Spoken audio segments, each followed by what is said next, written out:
If you've ever started the year on fire, crushing workouts, reading every day, chasing big goals, only to crash hard by February, feeling like a total failure again, this is for you. What if the problem isn't your willpower? What if it's the way you're trying to build motivation?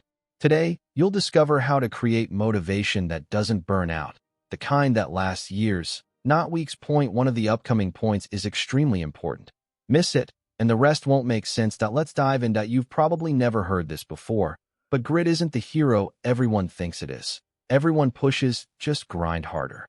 Books, podcasts, influencers, all screaming the same thing. Push through the pain. Force yourself. No excuses. Sounds tough. Sounds right. But science says the opposite. Studies from Stanford and University College London show that relying on sheer willpower creates a motivation debt. Your brain literally runs out of glucose when you force discipline. Decision fatigue hits. Cravings spike. One day you're a machine. The next you're binge-watching at 2 p.m. in yesterday's clothes. The harder you grit, the faster you burn out. It's not weakness. It's biology. Most people get this completely wrong. They double down on grit when they slip, making the crash even worse. Be honest. How many times have you promised yourself, this time I'll stick to it no matter what, only to quit quietly and feel ashamed? I knew a guy named Alex, former college athlete, decided at 30 he'd get back in shape. He went full beast mode. Gym twice a day, strict keto, cold showers, 5 a.m. wake-ups. Everyone admired him. Posted progress pics every week. Looked unstoppable. 6 weeks later, he ghosted the gym. Deleted his fitness account. Ordered pizza 3 nights in a row. Told me, I don't know what's wrong with me. Nothing was wrong with him. He just paid the grit bill. That crash doesn't just kill your streak. It kills your belief in yourself. You start thinking, maybe I'm just not the kind of person who follows through. And that quiet voice gets louder every time you try again. It hurts deeper than sore muscles. Here's the twist most people miss. Sustainable motivation isn't built by pushing harder. It's built by removing friction, not by adding more effort, by making the right choice feel like the easiest choice. Tiny, almost stupidly small actions that stack without resistance. And the first place to start removing friction is with something you do every single day without thinking. Stay with me. What comes next might change how you see every habit you've ever tried to build, because it's the one micro habit that controls them all. What if I told you there's a single 2-minute habit that quietly decides whether you'll stick to anything: gym, diet, learning a skill for the rest of your life? It's not journaling, not meditation, not some fancy morning routine. It's environment design. Specifically, the 2-minute entry rule. James Clear talks about it in Atomic Habits. But most people skip the real power. Here's the science. Your brain makes thousands of tiny decisions every day. Each one costs mental energy. When the first step of a good habit feels hard, lacing up shoes, opening the app, finding your guitar, your brain says later. But if the first step takes less than 2 minutes and is stupidly easy, your brain says sure, why not? Momentum kicks in. Completion rates skyrocket. Research from the European Journal of Social Psychology shows habits form fastest when friction is near zero at the start. B.J. Fogg at Stanford proved tiny habits beat big goals every time. The trick? Make starting effortless. Make stopping even harder for bad habits. Most people design their days backwards. They set huge goals, then wonder why the environment fights them every step. You know that feeling when your phone is right next to your bed, and somehow you're scrolling for an hour before you even realize it started? Sarah wanted to read more books. Bought 10 bestsellers. Stacked them on her nightstand. Felt motivated. 3 months later, the books were still there, untouched. She beat herself up. I'm just lazy. Then she tried something different. Put 1 book on her pillow every morning. Phone went into the kitchen at night. First step? Open the cover. Took 12 seconds. That year, she read 28 books. Same person. Same schedule. Just a tiny change in what was waiting for her when she lay down. But here's where most people, even the ones who nail environment design, still quietly sabotage everything. You've probably never heard this part before, and it's the real reason so many tiny habit success stories eventually fall apart. Most people who master tiny habits in perfect environments still quit after a few months. There's one hidden force quietly draining their progress, and chances are You're making it worse without realizing that it's not laziness. It's not lack of goals. It's identity friction. That here's what happens. You start a micro habit with excitement. Flossing one tooth, walking 500 steps, writing one sentence. It feels easy. Progress feels real. But deep down, your brain is running an old story about who you are. I'm the guy who starts strong and fades. I've never been disciplined. I'm just not a morning person.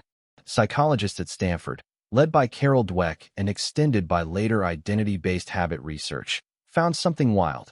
Behavior change sticks longest when it aligns with your self-image. That if there's a mismatch, if the new habit feels like you're pretending to be someone else, your subconscious fights back. That IT shows up as tiny resistance.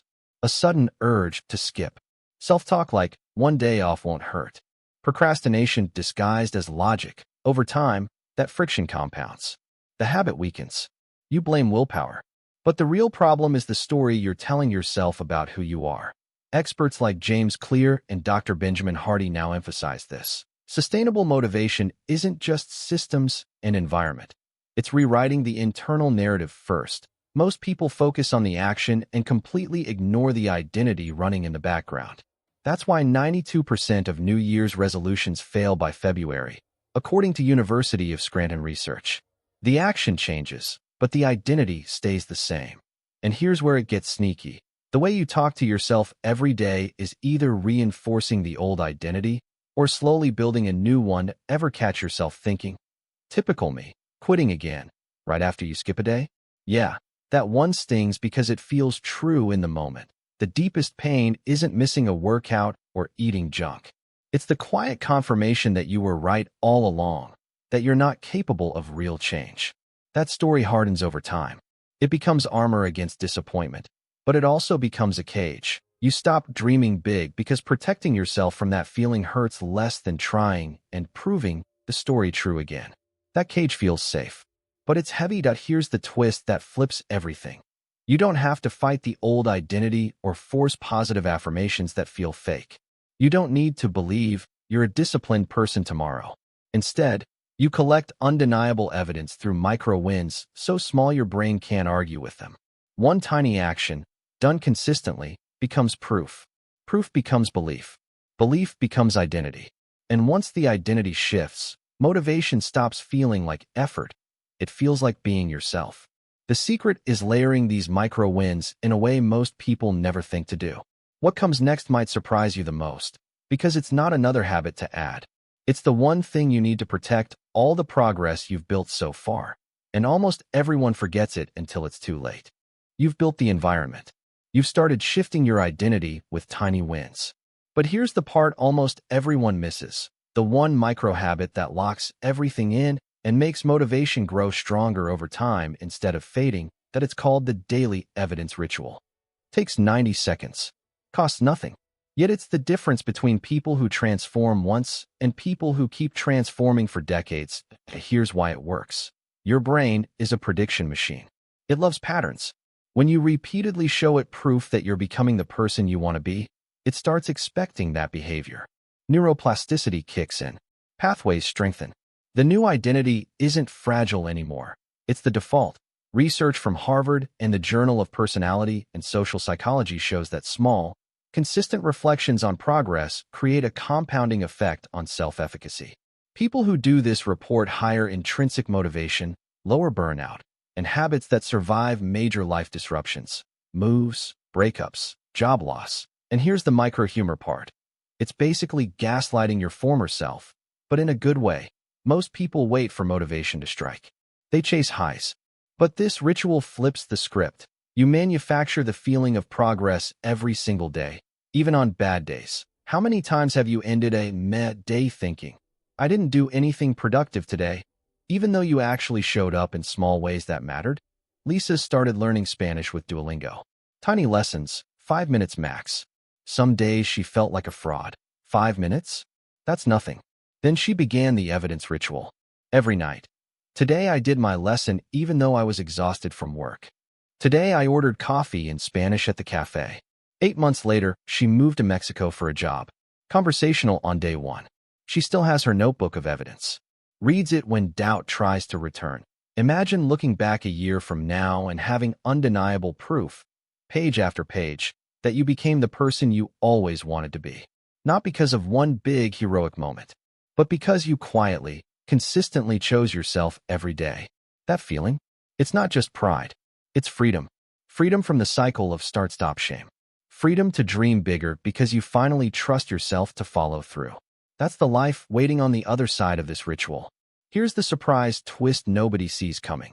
Once you do this ritual for 30 days straight, something wild happens. You stop needing external motivation at all. The micro-habits run on autopilot.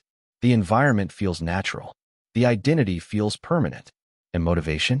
It flips from something you cultivate to something that cultivates you. Progress starts pulling you forward instead of you pushing. You wake up curious what evidence you'll collect today. The cycle becomes unbreakable. Not because you're gritting harder, because the system is finally working with your brain instead of against it.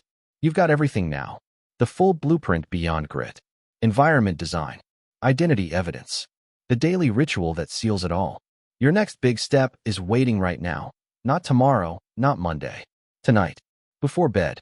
Ask yourself that one question. Write down one piece of evidence. Just 90 seconds. Do it tonight, and you'll wake up tomorrow already one step into the unbreakable cycle. The version of you who doesn't need hype videos or New Year's resolutions anymore. That version starts with one tiny note tonight. Don't click away without doing it.